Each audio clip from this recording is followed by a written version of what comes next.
Welcome to today's episode of the Cameron's Conversations podcast. And in today's episode, I'm going to talk about why a meal plan isn't going to sort your nutrition out. So, a lot of the time, and I do see this a lot with coaches, people are given meal plans. Now, here's the thing. I don't actually think meal plans are inherently bad, but they're very limited. And the problem is for most people is that what you actually get with a meal plan is you get something that doesn't suit your lifestyle, probably doesn't suit your taste, might not even suit your dietary needs.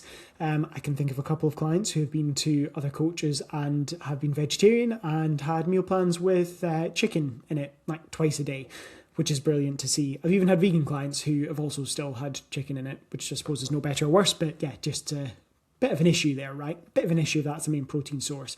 So I'm not such a big fan of meal plans, right? Yes, they are useful, but most of the time they're not customized to people. They're not really. People say, oh, a customized meal plan. What they mean by that is, Sandra, you're in 1700 calories. I'm going to customize it to 1700 calories and 100 grams of protein. Right, cool. It's not customized, really. Not in the sense of sort of for the individual, right? It's just tweaked. So the thing that we're looking for here is probably what we actually want is we want something that instead of, going to the weekend and you think, oh, I've got a meal out with friends, I have no idea what to eat because it's not in the meal plan, or I can't have this, I can't have that, oh, that's not in the meal plan. And this kind of mentality, what we want is a meal menu based on your preferences and your tastes. And that's where obviously within coaching I'll make suggestions. So as an example, let's just take me, what I might have for breakfast. So let's say we're building out some breakfast for me. Well, I work from home predominantly, so sometimes I go out to coffee shops and stuff like that, or co-working spaces, but like 99% of the time I'm at home. It's much my preference. So what I often do is I can have a protein smoothie for breakfast, right? That works really well for me. I make it super, super thick so that it lasts me a good period of time. It keeps me full. It keeps me going. So that's great. That works really well for me. Okay, what if I don't have time for that and I'm on the move? Okay, well, if I'm on the move, I can probably just have like a little protein shake and a banana and an apple. Or maybe I can have a protein pouch and a banana and an apple. So that's my on-the-move breakfast. Then if I want another one for being at home, I might just have a couple of protein yogurts and some fruit, some frozen berries chucked in if I'm too lazy to make my smoothie that day. So I've got already a few options, right? And I could even throw one in the weekend. I quite like, on occasion, I don't have this that often, but maybe once a month or just maybe a little bit less than that, I'll maybe have some like bacon for breakfast. So I'll have like bacon, I have it on a brioche roll, I have it with some tomato ketchup because I don't like brown sauce, not my bag. And that's fine too. High in protein, does the job. I wouldn't have it every day. Because I don't necessarily think it would suit me to do so, right? But it has a lot of utility in the shorter term, because I just like it. It's different. It gives me something that I enjoy. So I can fit that in, and that's great. And it still hits my protein target.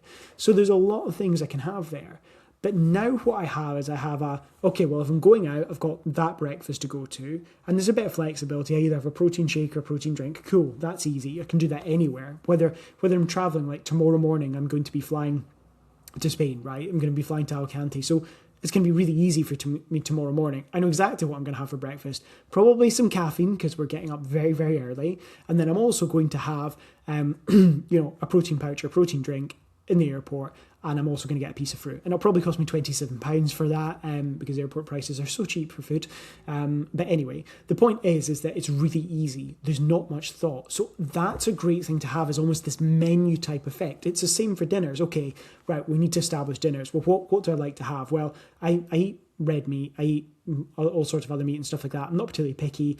I don't want to have red meat every day, so there's kind of some limitations there. But otherwise, okay, how do we structure this out? Well, really simple. Let's go for something like chicken fajitas one night, you have a beef stir fry one night, I maybe have a venison grill steak another, so I have red meat once a week or something like that, twice a week. That's perfect. That works well for me. Or venison meatballs, something like that. So we've got some simple things there, right? Beef stir fry, chicken fajitas, venison grill steaks. Okay, that's 3 options. Let's have a veggie option there too. Okay, well, I'll have a lentil dal as well.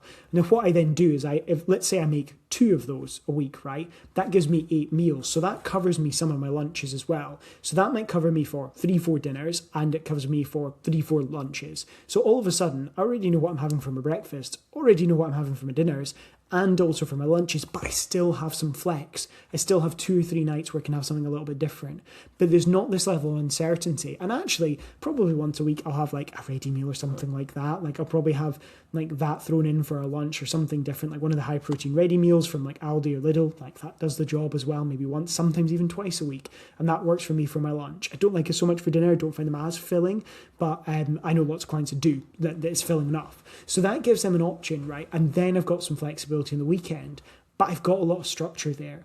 That is the way that we want to build it out. That's the way I often do with clients who do feel like, actually, I just need a bit of structure here. Cool. Let's give you that. Let's create a menu together. I'll suggest things, knowing some of their preferences and taste, and we can kind of figure out, okay, that's not such a good option. You don't like that. That's not going to work.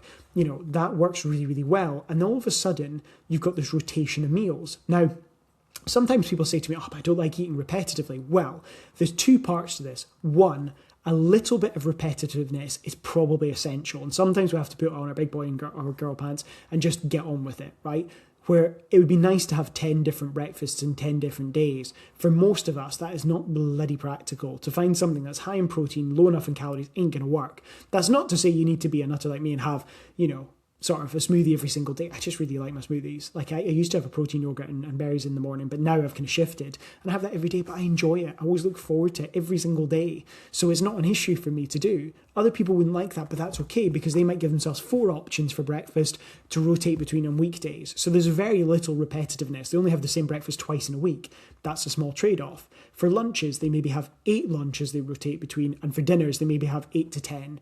And actually, that's more variety than you think. A different breakfast, a different lunch, and a different dinner each day of the week feels different, right? It feels like quite a lot of variety because you're mixing and matching. So that's got a lot of utility. A little bit of repetitiveness, though, I will say is important. I think, too, like trying to make different meals every single week, week on week on week, can be quite taxing. If you are someone who loves to cook and really enjoys it, that's fine. But for most people, that's not practical. For most people, doubling up, they cook once, eat twice thing is super helpful. Something for dinner, the next day for lunch. Something for dinner, the next day for lunch. That can be such a simple thing for people to do. I find that great. If I make fajitas, that's 4 servings. That's a dinner and 2 or 3 lunches. And it doesn't bother me to have it, maybe 2 nights in a row and then 1 lunch or something like that. That's absolutely fine with me. There's obviously a limit to how repetitive. I wouldn't have the same dinner 4 nights in a row. That would be too much. But I've got that kind of balance. And I think that's what I would want for any client, is to find the right level of variety. I have some clients who are very repetitive eaters. I have lots of clients who are very good at cooking and like to eat lots of different things all the time. But something I do think is, like, as I say, in, a bit of kind of tough love in there as well, is like, look, you probably don't need to have a different breakfast every single day of the week, really. Like for 2 weeks straight, like 14 different breakfasts. Good luck finding something that suits your goals for all of that time. Like, it's so much effort. So there's need to be a balance. But then there's also that situation where some people can just eat that bit less repetitively because they are good cooks. They have the time, they like to do it. That's great. There's nothing wrong with that as well. But it's about being selective. Those same people might be like, do you know what? I really like variety in dinner. But yeah, do you know what? I don't mind having the same lunch a few days, out of the week. Maybe twice I have the same lunch, twice I have the same lunch, and then one other different working lunch, and then it's the weekend anyway. So you have more flexibility. Most of us change up at the weekends anyway, because that's what happens naturally, because we're eating in different places, more social, etc., etc. So that's really important too. So I think that's kind of a good sort of consideration to why meal plans have utility, but I prefer the idea of a meal menu to a meal plan, and that's why. So hopefully that has been helpful for you in terms of how you might want to structure your nutrition. And if you do want some help with structuring your nutrition and getting into the shape of your life and some, pushing on to where you've never got to before and finally kind of breaking free of that kind of like yo-yo dieting, stuck in a loop kind of place, then that is exactly what one-to-one coaching is for. And one-to-one coaching has been specifically designed, the way I coach people, to pull them out of this yo-yo dieting, to pull them out of this crappy dieting mindset they've gotten into, where they just feel like they're constantly struggling, using up all this bloody mental energy on dieting and getting nowhere for it. So if you are interested in one-to-one coaching, the link is in the show notes as well. And we can have a little bit of a no pressure chat as well to see if it's a good fit for you and to give you some general guidance of what you should do next. If that is of interest, it is in the show notes. But otherwise, have a great day and speak soon.